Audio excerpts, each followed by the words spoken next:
This is not salt and pepper, this is called platinum. Oh, I'm sorry. There's nothing salt about this. I never really considered myself super hip hop ever in life. You know, I don't think anything that I've done reflects that. I just feel like the biggest thing that I've done that's translated to pop culture on the biggest level has been hip hop because of Jay and Kanye.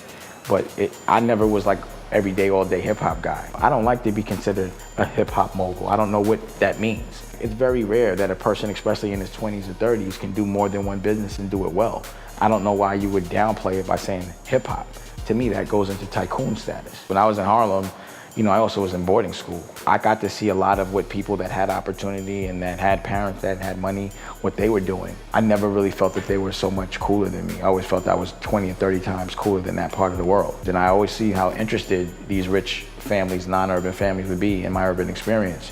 So I knew if I brought it to that, it would translate to pop culture, which is what I've done. Because I was in the street every day, all day, that those authentic experiences were translating into what was being said within the songs. And I'm not saying that's the most positive thing, but once I got over that, you know, I kind of transitioned into doing other things. You know, it always was about not just selling music.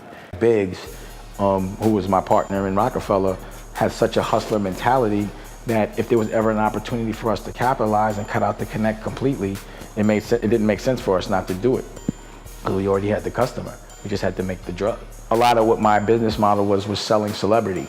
So for Jay, for Kanye, for Rachel, for all of them, I just surrounded them with publicists at all times. If you pay $10,000 a month, you can be as famous as you want, and you'll probably make $100,000 to $200,000 a month because of that.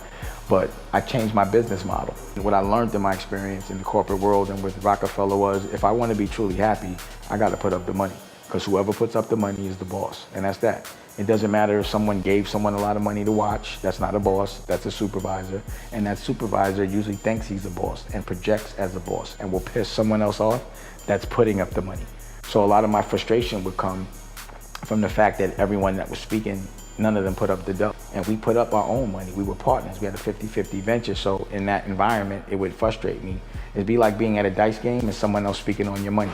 Because usually in corporate, no one's putting up the money. It's public, and there's a board, and you know, there's a bunch, one person that's making decisions is using their own dough. I can't talk to people or be nice to people that I don't respect that aren't putting up the money. After selling my interest in Rocawear so that I can put the money into what I wanted to put it into, which was Rachel Roy and other fashion things and magazines and all that stuff, my life became a lot easier because I never had to argue with anybody again because I was the boss, and I still am.